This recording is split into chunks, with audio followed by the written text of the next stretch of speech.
Hello, welcome to Bob's Dungeon. My name's Bob, I'll be your host.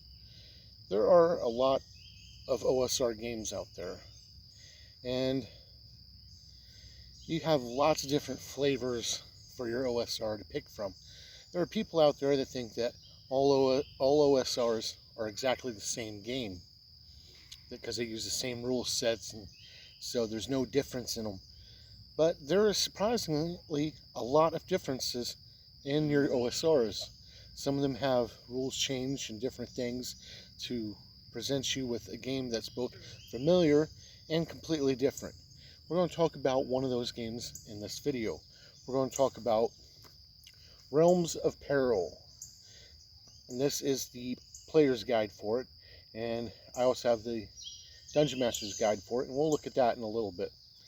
But this book has 76 pages and a copyright of 2023. It was published by Spellcasting, and all of the artwork in this book is in black and white with a few color pictures, and they're a little cartoony, but they have that old school feel to them. So let's go ahead and look at that artwork.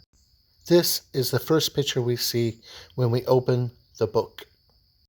Most of the artwork in this book is in black and white, and for the most part, it's pretty decent.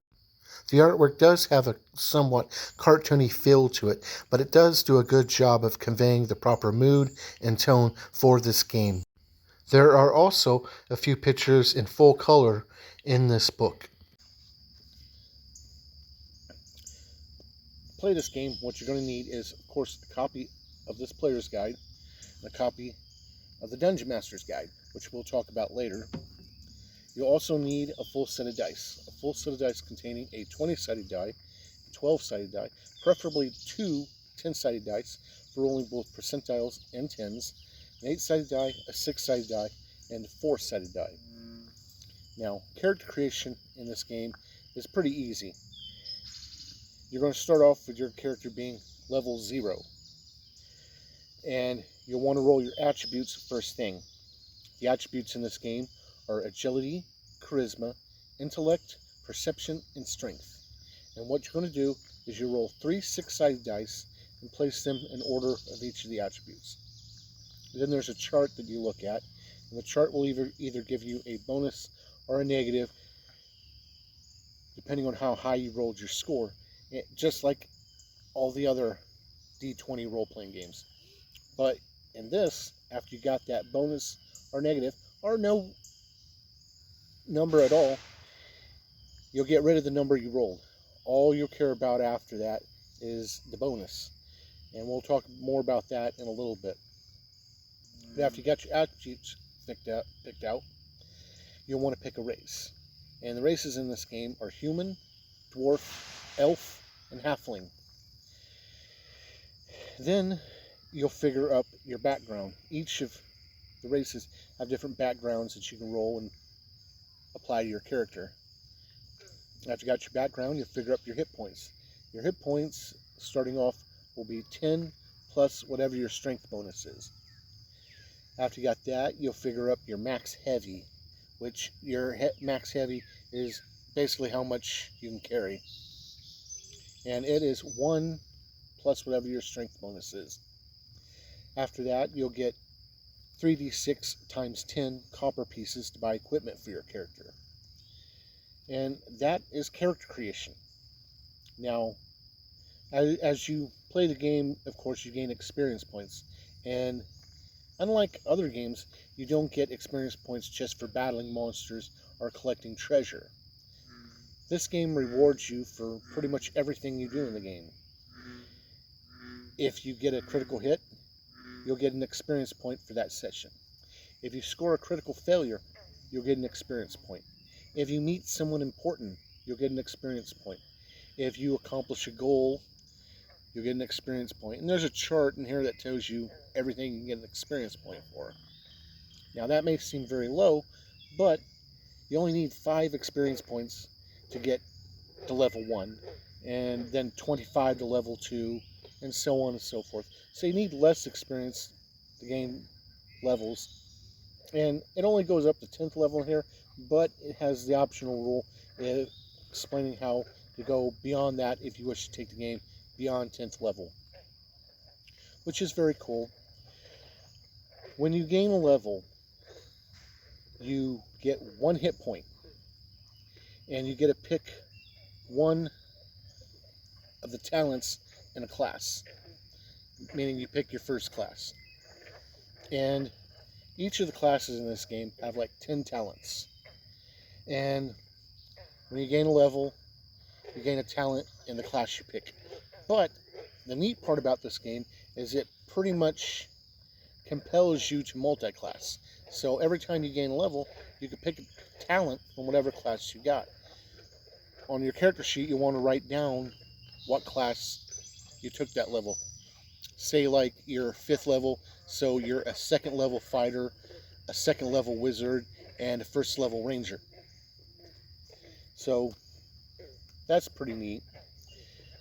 The classes that you have to pick from as you gain levels are the assassin, the barbarian, the bard, the beastmaster, the cavalier, the cleric, the delver, the druid, the fighter, the ranger, the thief, and the wizard.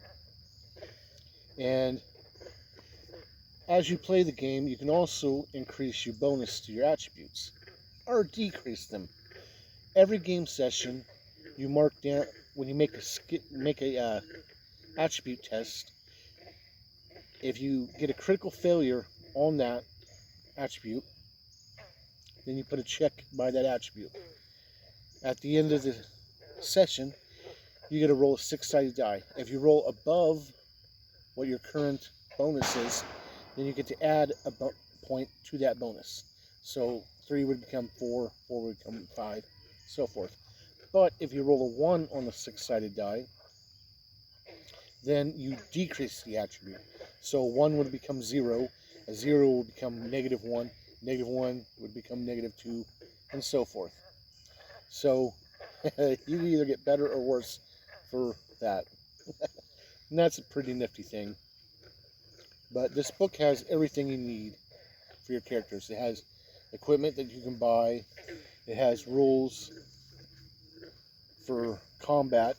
And the combat in this game is done a little bit differently. You, of course, roll a 20-sided die to see if you hit. But the armor class is not your target number.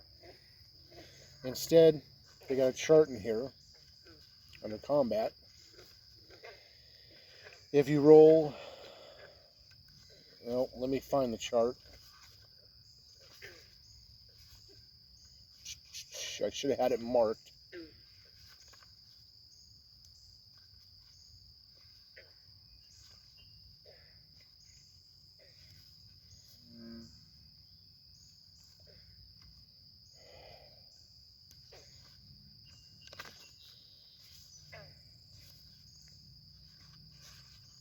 Here we go.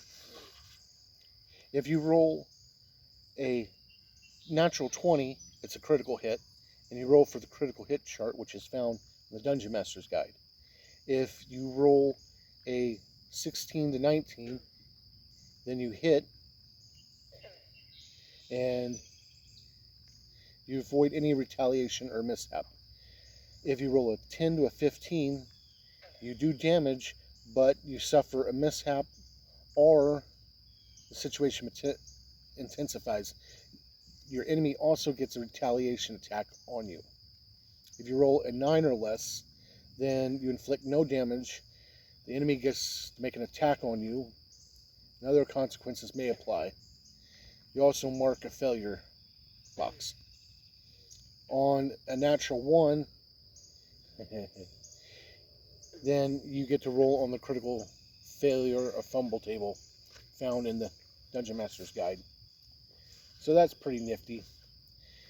Armor in this game, instead of giving you your target number or adding to what they need to hit you, whatever your armor rating is, it reduces the amount of damage you're taking. So if you take a point, if your armor class is 1, then they do 1 less damage. If it's 3, they do 3 less damage, and so forth. Now, casting spells is done differently in this game, and it's pretty interesting. The Mages don't have a set number of spells they can cast per day. They can cast what they want, but casting is somewhat dangerous. And there is a table, I believe it's in the Game Master's book, which tells you what happens when you cast a spell. Each time you cast a spell, you roll a 20-sided die to make a spell check. And it'll give you the difficulty you need. And, well, on the chart it tells you how you succeed or fail. And if you get a critical failure on your casting, then you take some feedback and bad things happen to you. So casting spells can be very dangerous in this game, but you're not limited to the number of spells per day like in other games. The other neat part is anybody can cast your magic if they can read it.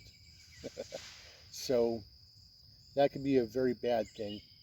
And you got to be able to read the spell when you're casting it, which is a drawback. There are some talents you can take that allow you to memorize the spell, but for the most part you have to be able to read it. And that's pretty much it for the player's guide here. Now there is a character sheet sort of in the back, but they have stuff written in it to show you how to fill it out, but no blank one.